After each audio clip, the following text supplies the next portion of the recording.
Sure good to see all of you once again to our Lunch and Learn, our monthly session now as opposed to weekly. Uh, we are having a great topic today. I hope you missed us, smile, smile, as much as we missed all of you on a weekly basis. Today, we've got we think, a very timely topic. Believe it or not, it's not going to be COVID related. Once again, Sam, say hi to everybody. Sam is with us, Sam Blasi from our legal, and I am Gary Sechrist. We do have Lauren Lynch with the leadership department. She probably won't say anything, but she is here to assist us if necessary. So, Sam, if you advance that slide, please. If you remember in the beginning of these Lunch and Learn sessions, we were trying to connect these with the 7 responsibilities of the board, and then a mysterious issue called COVID came up, of which we tried to be timely with that particular topic. Today's topic is going to be policy, which is one of your 7 responsibilities. Hopefully it's timely and that you are looking at some of your Board of Education policies and how it relates to recommendations from KASB. So I'm very happy to say that Sam will be our main presenter today, our only presenter. As always, if you have questions, please put those in the chat. And Lauren and I will be monitoring those and relay those to Sam. But Sam, I'll hand it off to you, and please inform our participants about policy. Excellent. Thank you very much, Gary. I appreciate it. As he mentioned, I know most of you guys. But if you haven't had the opportunity to work with me before, my name's Sam Blasi. I'm an attorney with the Kansas Association of School Boards, and I'm here to talk to you about policy. Now, this is sort of my show today. I'm excited about it. This is my baby, but I had to do homage to leadership here in Mr. Sechrist. You'll see on your screen here the picture of sort of a watchtower, which is typically, if you've had any sort of leadership training, how Mr. Sechrist and leadership services sort of personify the relationship between the board, the community, the rest of the district, and the superintendent. And I want to start there because that's where I believe this is an excellent sort of metaphor to continue. In our analogy, or our metaphor rather, the board sits at the top of the watchtower, looking out over the district and the community as a whole, trying to make sure that everything is going smoothly and make sure that it can address any threats that would threaten the district by seeing it at the distance. Then it's the superintendent's job to run up and down on those stairs to communicate with the district and then also with the board members. If you can sort of picture that, and sort of that's where that responsibility is, I think it's really easy to then extrapolate to, well, what is policy? How does policy play a role in this sort of metaphor, and what is that in this sort of thing? I think it's the guide to a national park here, the rules of the national park, as it were, sort of letting you know what you can and can't do in a national park, sort of the only you can prevent forest fires kind of deal.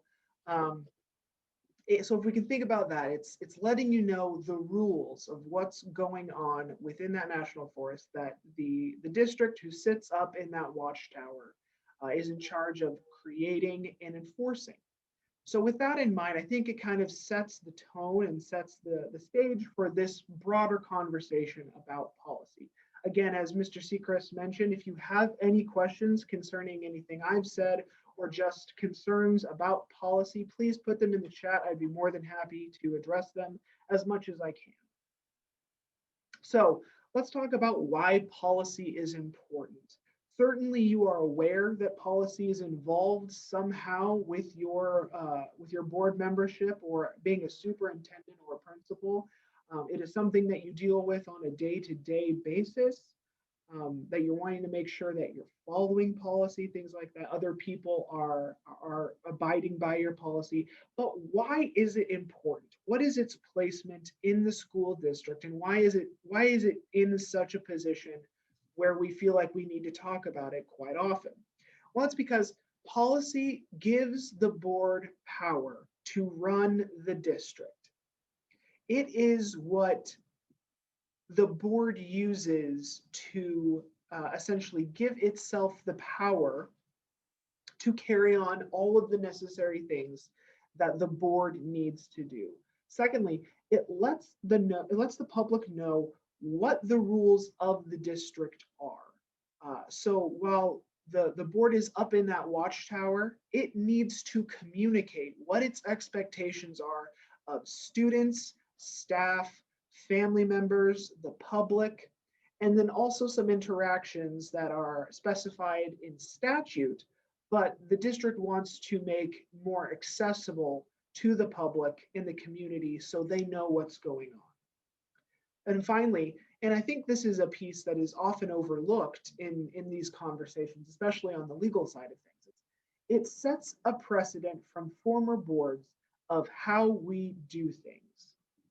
You'll hear sort of Gary and Dr. Jordan and Dr. Hart talk about that culture will eat policy every day for breakfast. And I love that saying. I think it's spot on. But also, I want you to think about policy as the culture of past boards. There have been boards before you, individual board members. There certainly have been boards before you, superintendents, and there will be boards after. The policy is the culmination of all of the history of those boards previous in how it handles relations, how it handles issues, how it handles conflicts, moving from the time the district was created to now, and then moving forward after that. So it's important for us to know and acknowledge that it's not just us making this up. It is years and years and years of that information from boards, passing it forward, saying, hey, this is how we have traditionally done things. Here are the responsibilities we have. Here are the responsibilities our staff have. And here's the responsibility that our community and our students have. So whenever we're interacting with policy, we need to keep in mind that it is a precedent, a past practice that the board has followed. So if we're going to alter that, if we're going to change that, we need to have a legitimate reason, not just changing it on a whim. Okay, so where do we get the authority to make policy, to do all this? Well, that comes specifically from statute KSA 72-1138 subsection E, also affectionately called Home Rule Authority. The specific language is right there. The board may transact all school district business and adopt policies that the board deems appropriate to perform its constitutional duty to maintain, develop, and operate local public schools. And you think that kind of makes perfect sense. It draws it out even more, and it kind of underlines the necessity of having policy when you realize that the constitutional duty, as written in the Kansas Constitution, is exactly that: to maintain, develop, and operate local public schools. That is what the charter is at the outset here.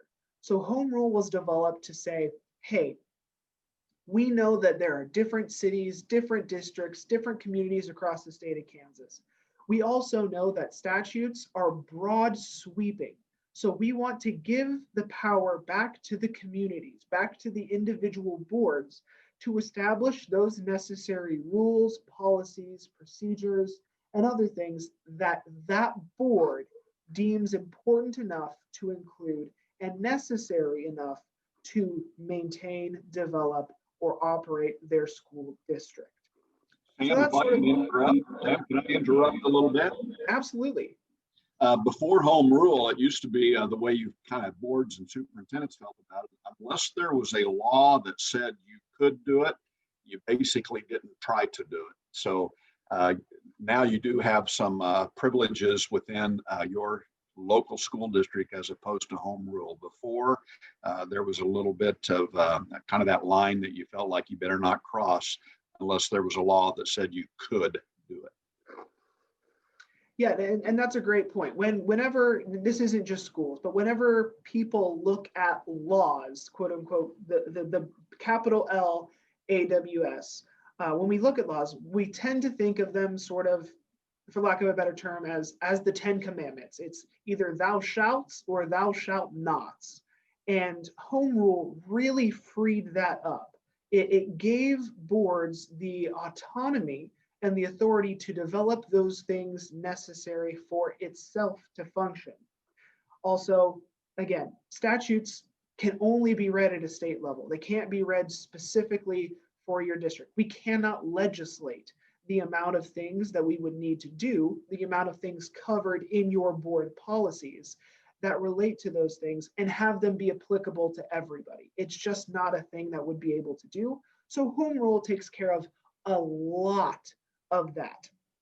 Now, in recent history, the past about 8 or 10 months, we've seen home rule discussed quite a bit, and we've really seen the power that home rule authority has, with the Attorney General weighing in on how Executive Order 20-59, so the mask executive order, how that interplays with home rule authority. We've heard about it talked about a lot, and to even be mentioned in the same conversation as an executive order of a governor really speaks to the power that school boards wield with home rule authority and the development of policy through that. So it is not a weak tool by any stretch of the imagination. The policy that you can create under the home rule authority is massive. And so it's something that we need to sort of weigh carefully when we are making these decisions. These aren't decisions that are temporary. They do get entered into policy, and we'll talk sort of about the importance of monitoring and reviewing your policy in a little bit. But it is something powerful, and it does deserve deference and respect when we are making these policy decisions. I see no questions in the chat as of thus far, so I'm assuming that that means that I will receive no questions on board policy moving forward.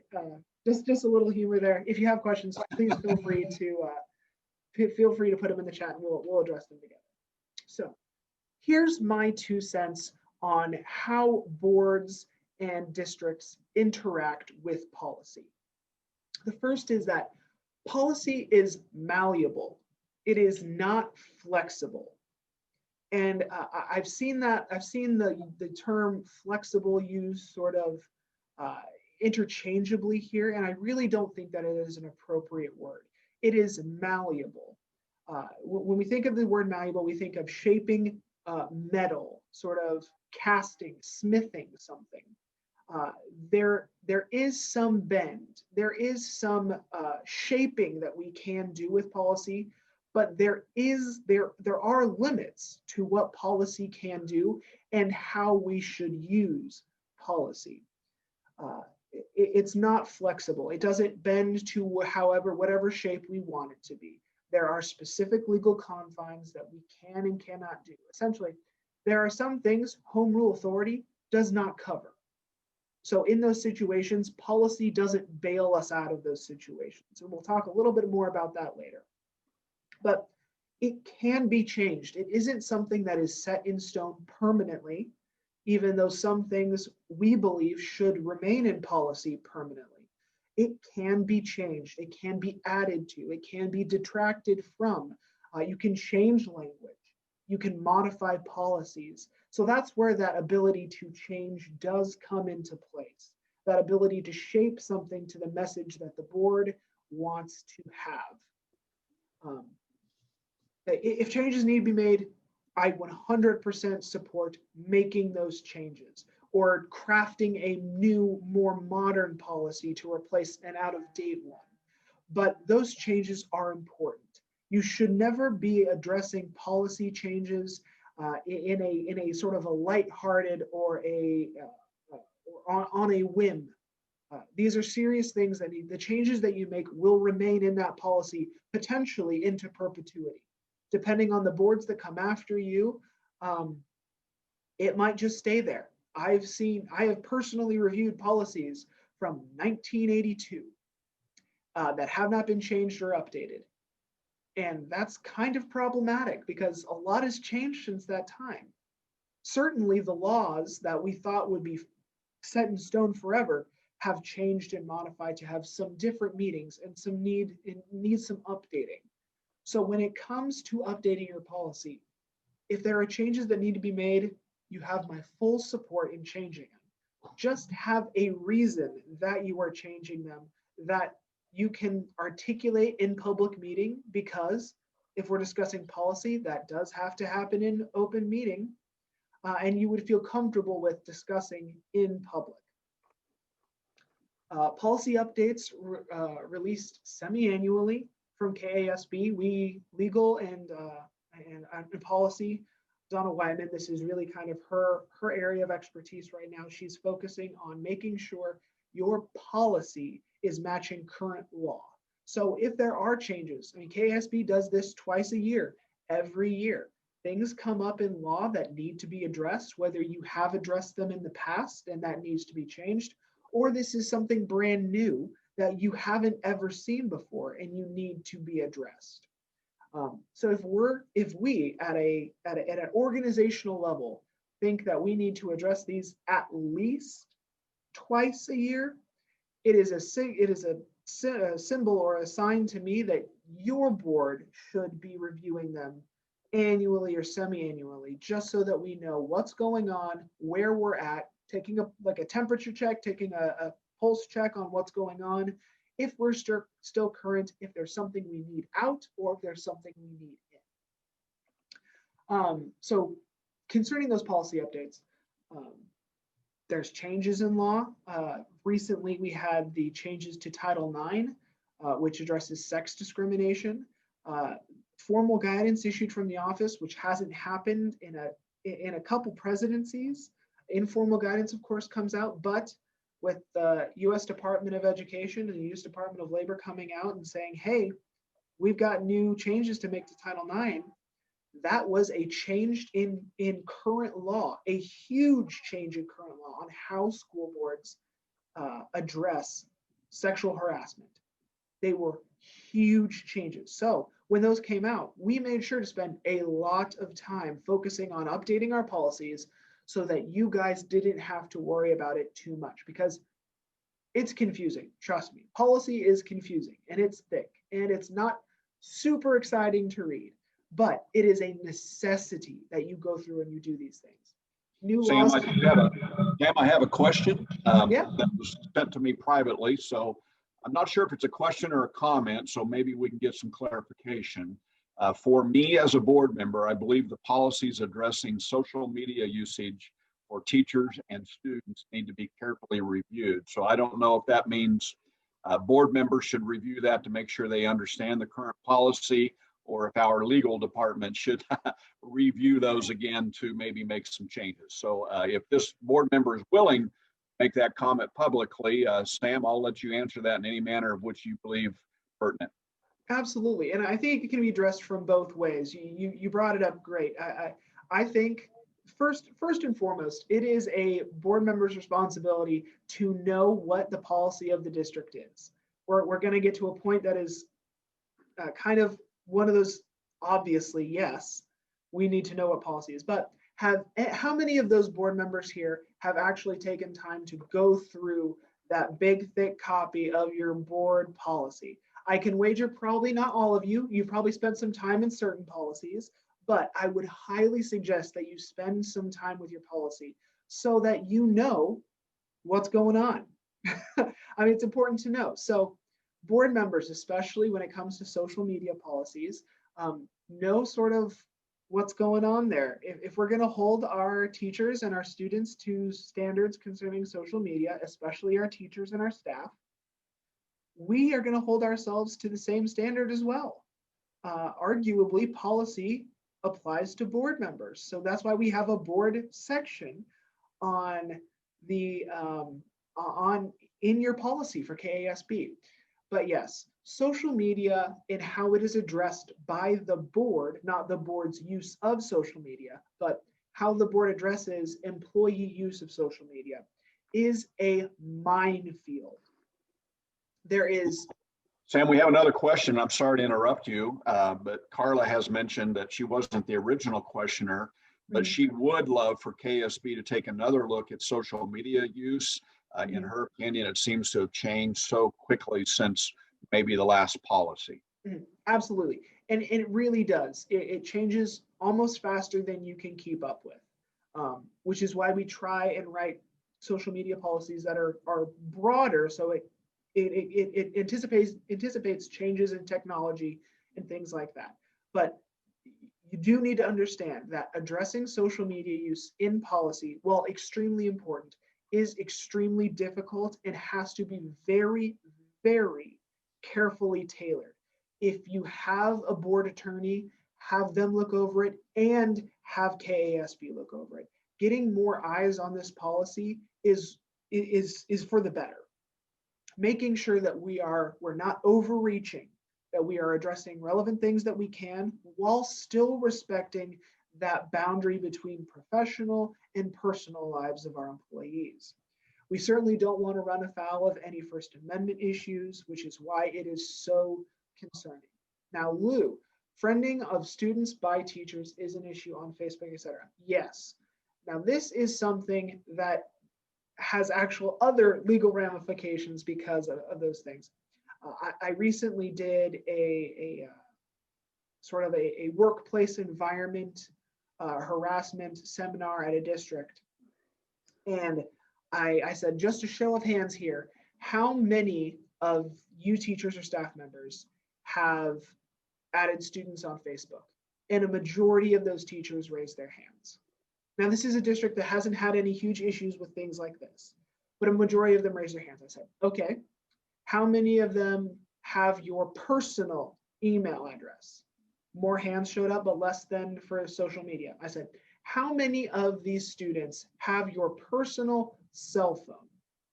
And there were about 10 or 12 teachers who had their hands raised. I said, now, I want to talk with you on an individual basis from a legal perspective and a professional perspective, not necessarily a school policy perspective, because there is only so much that school policy can address when it comes to that boundary between personal and professional. We can certainly caution people from doing things, but when it comes to actually taking employment actions against them or disciplinary actions, there is a very fine line between what the school district can do. However, you can have those conversations. Superintendents, principals, if you see something like this or something posted on Facebook that is questionable in your opinion, you can always address these issues. Whether or not you can take a disciplinary step towards them is a whole other conversation. But addressing the issue, and Gary would probably agree with me here, so maybe you want to jump in here, Gary, is addressing the issue is the first step. Not only does it let the employee know that there is an issue here, but it can prevent it getting to a point where we do have to step in and take disciplinary measures. Yes, Sam, thank you for that. I will add to that. Not only is there KSB policy on social media, but these are also something you can put into your faculty handbooks, your district's expectations of your staff on whether they friend, not friend, those types of things. So you have other methods of which that message can be sent to your teachers besides formal policy. Mm-hmm. So speaking directly to sort of friending students by teachers and sort of extra scholastic communications or extracurricular communications with students, I always like to talk about it on a personal level. I like to put myself in the teacher or the staff member's shoes. And I like to say, what happens when you do this is you very much blur the line initially between professional and personal. Am I interacting with this student as a teacher, or am I interacting with them as a friend? Now, there are a lot of teachers who would disagree and say, of course I am my student's friend. I disagree. You certainly want to be friendly with students, but you are not there to be their friend. You are there to be their teacher or their janitor or their principal or something like that. So I think there is an inherent danger when it comes to adding students on social media, even if you're a board member. I think there is an inherent danger. Does that mean that you can't do it? I personally wouldn't, but I think that is a personal decision. So the more steps we get past that professional boundary using school district issued emails or things like that, other sanctioned communication methods by the district. The further we get from that into personal communications, the more dangerous it gets. So board members, administrators, teachers, that is the way I would approach it. Although we do have policy that you can utilize to assist you in these things. So that, I mean, I could talk for 3 hours on this topic. No. Lou, I mean, that was a great question, great topic. I'm glad you brought it up. I'm going to leave it at that for right now. If more questions come up, we can address it later. But I do want to keep moving through this. So not only is having good policy important, having those social media policies which are on point and crafted very well. Not only is that important, but enforcing your policy is important. It is both a sword and a shield. It is how we go after and address things that are wrong in our district, people acting in ways they shouldn't, administrators misusing funds, or however it is, addressing things that are wrong. But that's the way it's used as a sword. But using it as a shield is equally as important. Having it in policy from either a previous board or something that you've put in place is an easy way to take the heat off of an individual board member who is being confronted in public, or boards that are being chastised in a public meeting. By saying, you know, this is policy. We have to enforce our policy. Our hands are tied here. We have this policy for a reason. Once you have policy, it takes the subjectivity of the situation out of the equation. And the individual facts, sort of the subjective nature of each situation, is what's going to get administrators and board members in trouble. That's what's going to get us to the, ooh, I decided to follow it in this case, but not this case. And once we start doing that, the policy is as good as gone. We cannot selectively enforce our policy. Now, if there needs to be a change to policy because we don't like the way we're enforcing it, then by all means, change the policy. But do not selectively enforce the policy. It is not a good idea. And if there is a legal challenge, that inconsistency, that subjectivity in how you enforce it will be used against you incredibly well. It is a huge issue when a board does not enforce its own policy or decides to subjectively enforce that policy. And then finally, if you aren't following your policy, why is it even there? So there are 2 points here. It could just be a bad policy, a policy addressing something that has not been an issue in 30 years, or it's a policy that is just you don't follow it anymore. It has been a substantial change from when that policy was put in place 30 years ago. If you're not following that policy, take it out. Replace it with a new, better version of that, or just delete the section entirely. And then on the flip side of that is, if you're not following your policy, what are we even doing here? Like, the policy is what gives that board the power to do those things. You have authorized yourself to do those things. So if you're not following your policy, you're probably doing something wrong. Your policy is what lets you address these things. So having policy, current policy on point that accurately reflects how the district wants to address these issues is of vital importance. Okay, so let's talk about responsibility in how policy works from beginning to end. Who is responsible for policies? Is it the board clerk? Is it the board itself? Is it the superintendent? Well, the trick answer is it's all of those responsibilities. The board is in charge of development and sort of idea or vision crafting for the policy. They're the ones who get the specific language to get the specific meaning to get it into place. That is their responsibility. They're the ones with the vision. They're the ones at the top of the watchtower looking out on the horizon to address any issues or any threats to the district. So it's the board's job to sort of develop that and make sure that everything is correct in how the district wants to function and in accordance with federal and state law. Then we move to our board clerk.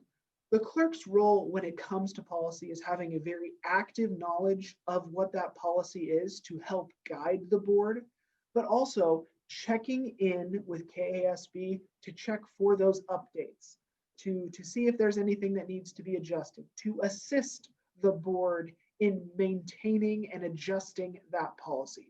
While certainly the clerk cannot do those things by themselves, a clerk cannot and should not change policy unilaterally. They can be of incredible assistance to the board in sort of navigating those changes, those potential updates of here's what our policy was in the past, here's what our policy is now, here are the suggested changes from KASB. And then the board then discusses and makes a decision about those things. And then finally, we move to our superintendent. The superintendent oftentimes bleeds over a little bit into that clerk position and its maintenance responsibilities of policy to the board.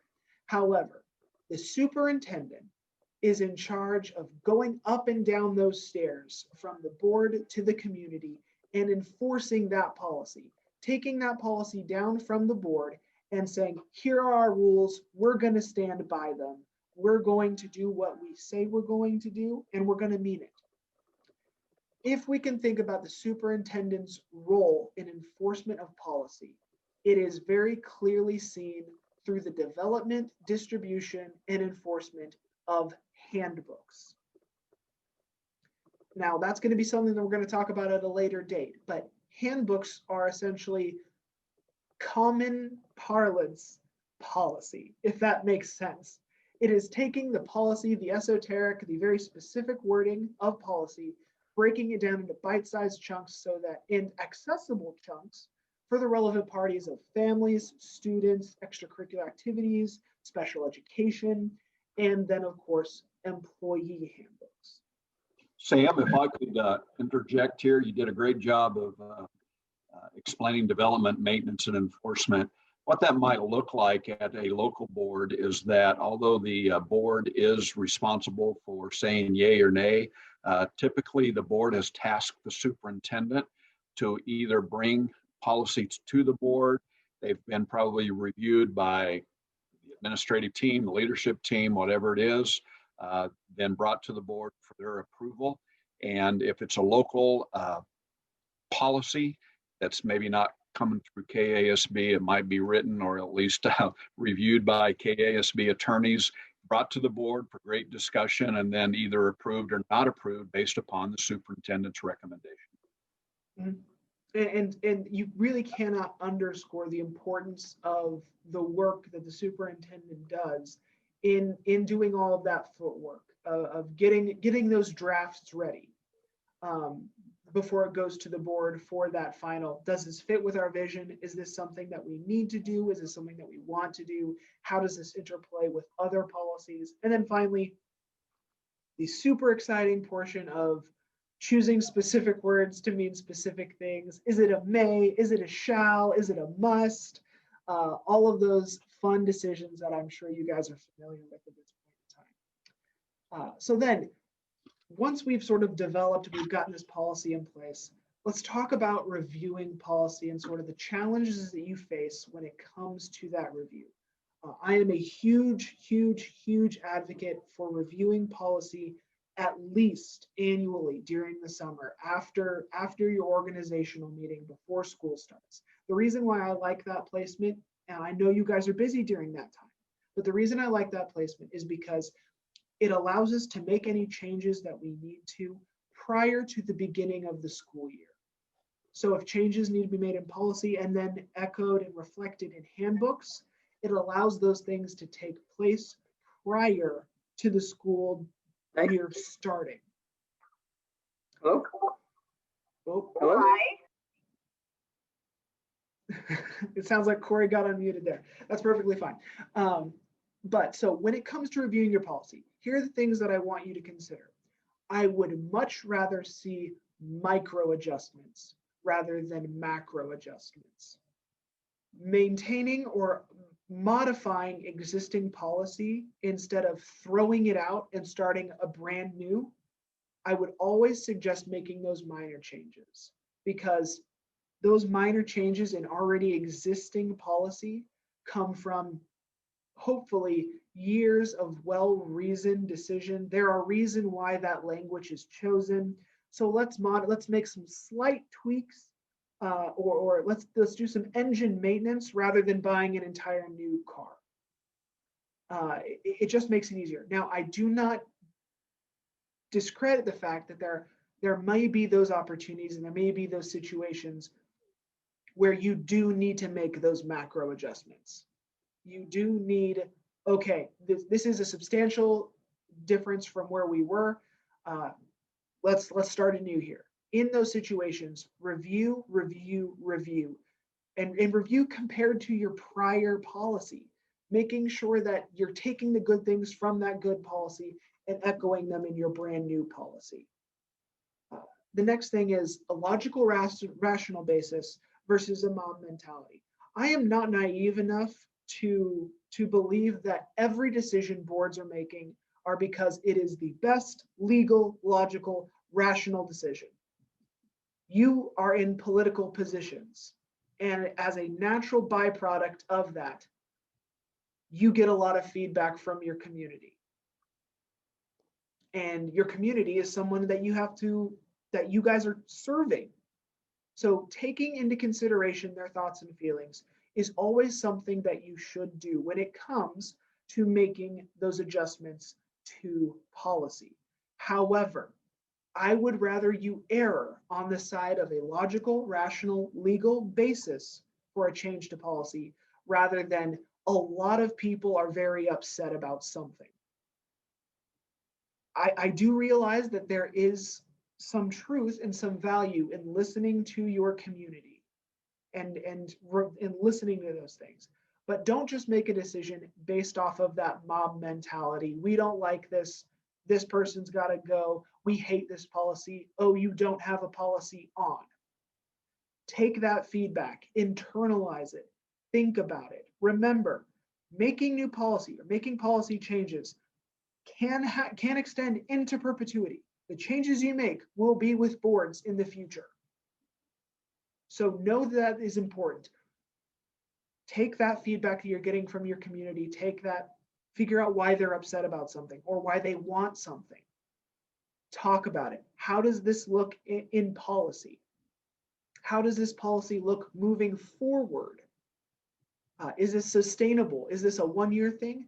And then finally, the big question is, are we doing this to appease people, or are we doing this because we think a change needs to be made in our district? The answer to that final question will be, in my opinion, what determines whether a change needs to be made. So keeping that in mind. Now, community situation versus a national norm. This is sort of home rule personified. You know the needs of your district. You know the thoughts and feelings of your community. There is a very delicate, and I repeat, delicate balance to these two things. Addressing the needs of your community, knowing that your community isn't the same as Wichita or Andover or Topeka or Heston or Maridazine Valley, knowing that there are differences with all of those communities, political, social, religious, whatever it may be, socioeconomic, whatever it may be, there are differences in these communities. So there is no one-size-fits-all policy. KASB does its absolute best to stick to the very clear-cut legal issues and liability issues when it puts out its policies, but there may be policies that need to be developed locally to address local things that are addressing you guys. So note, just acknowledge the fact that there are some differences that may need to be made. Now, there are some national situations, some federal issues, some statewide issues that will have to be addressed in your policy. There are no ifs, ands, ors, wills, buts about it. They have to be addressed in your policy. Now, nobody makes that decision but that board. But you will hear very strongly that KASB has positions about these things. We think this is best for you from a liability standpoint, because that's all KASB Legal's job is to keep you guys out of trouble. I like to say that KASB Legal is kind of like a firefighter.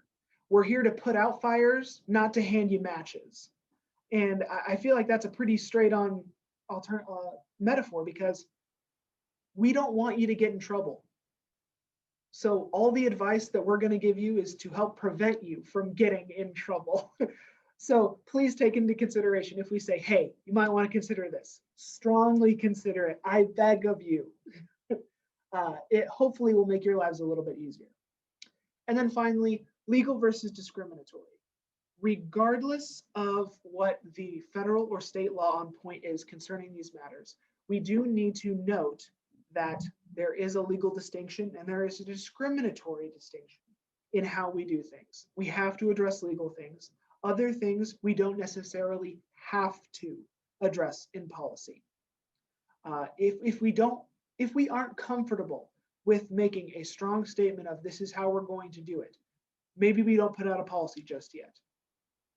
Now, there are some situations that require, this is the legal side of things, that require us to put policy into effect immediately. We might not agree with it, we might dislike it, but we have to put something in policy. The Title IX regs are exactly those things. The turnaround for the Title IX regs was relatively short. It came into effect August 14th after only being out in circulation for review for about 2 months. Now, 60 days is a lot of time for a lot of people. In the government, that's no time at all. This information came out quickly and it came out pretty severely. These were substantial changes. A lot of people dislike what the Title IX changes do. However, you are still held to the responsibility of enforcing them. This is one of those situations where it doesn't matter what the board's opinions are. If you want to keep your federal funding, you pass a policy to its effect. Now, on the other side of that coin, we have discriminatory things that we can address, but we don't necessarily have to address. If we're not sure about something, let's not put out a policy about it yet until we can refine it or make it a little bit easier, feel more comfortable with what is going on. So that's how I want to address reviewing policy. And finally, to leave you with, I want to give you my top 10, because I know we're coming up on time here. I want to give you my top 10 tips for policy. I'm a huge fan of the Late Late Show with David Letterman. I was a huge fan of the top 10 list. So I've decided to work it in to this presentation. So top 10, number 10, review it. Make sure that you know what's in it, what's going on, and you're looking at it with that jeweler's loupe, trying to make sure it's the best policy it can be. Related to that, number 9, keep it current. Don't just know what it is, but make sure that it is addressing not only what is happening today, but what you think will happen tomorrow. Having one eye in the present, 1 foot in the present, 1 foot stepping forward into the future when concerning your policy. Number 8, put good stuff into it. This is your chance as a board to make a contribution that will benefit your boards in the future, to improve your district. Put good things in those documents because they'll be there for a while, hopefully. Unless you make a bad addition, in which case, number 7, take bad stuff out. If it isn't on point, if it doesn't relate, or it's just something that you're not enforcing, get it out of there. There's no reason for it to be there. It will only hurt you in the legal long run. So moving on to number 6, be proud of it. This is something that you're spending a lot of time and effort to make sure it works. Be proud of your work product. It may be hell working through it, but be proud of your finished product. And don't be ashamed of it. If you have something in there that is tough, that's perfectly fine. People are going to break rules. People are going to break policy. People are going to try and bend policy. Don't be ashamed of it. You're putting that in there for a reason. You know it's in there for a reason. So don't be ashamed of having to use it. 5, circulate it. make sure your policy is available, whatever method that means. If you're posting it on a website, having copies available in your central office, whatever it is, make it available.